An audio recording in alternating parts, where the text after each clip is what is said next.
Et non, eh bien regardez, cela existe. C'est un jardin unique en Europe. Sur les terrasses du château de Loris, dans le Vaucluse, ce conservatoire des plantes tinctoriales recèle des espèces originaires du monde entier dont on extrait des colorants naturels. Depuis toujours, les hommes ont voulu faire des couleurs depuis 4000 ans. Et ils le faisaient avec ce qu'ils trouvaient dans la nature, donc les plantes, et on l'a un peu oublié. Donc ici, il y a environ 250 à 300 plantes qui font des couleurs. Et l'objectif, c'est donc de les montrer, de les préserver, de les diffuser.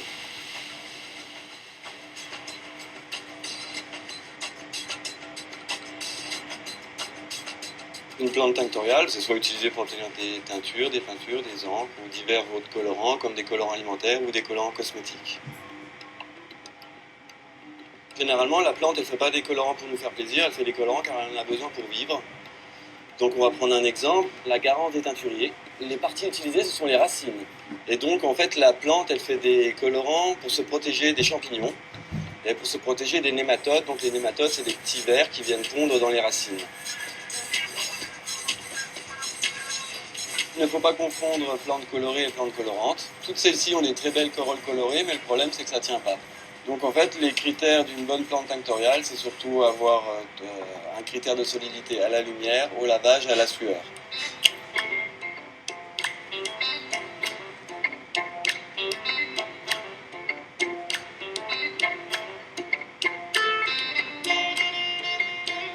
Nous venons de découper la gaude dans de l'eau chaude, nous allons la faire bouillir 20 minutes.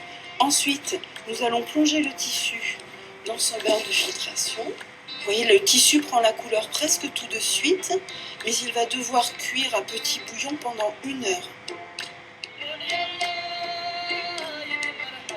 Le tissu est prêt, il est teint, nous allons pouvoir le sortir du bain.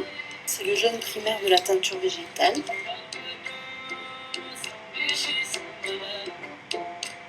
Lorsqu'on teint en teinture naturelle, nous arrivons à voir les qualités bénéfiques des colorants sur notre peau.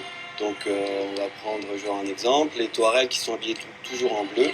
C'est pas pour se faire beau, hein, c'est juste car l'indigo naturel, lui, a la propriété donc, de réduire les radiations calorifiques du soleil, donc c'est pour éviter d'avoir chaud. Pour développer la production de ces plantes tinctoriales à plus grande échelle, le Conservatoire et le Parc naturel régional du Luberon ont lancé un programme de remise en culture. Cet agriculteur bio a accepté de cultiver cette année 1 hectare de persicaire à indigo. En culture maraîchère légumière, dans la région, il n'y a vraiment plus grand chose, quoi.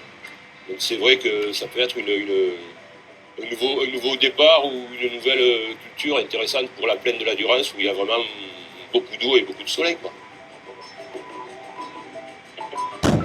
Plus les agriculteurs cultiveront ces plantes tinctoriales et plus les industriels de la cosmétique, de l'alimentation ou encore des textiles les utiliseront comme une alternative naturelle aux colorants issus de l'industrie pétrochimique.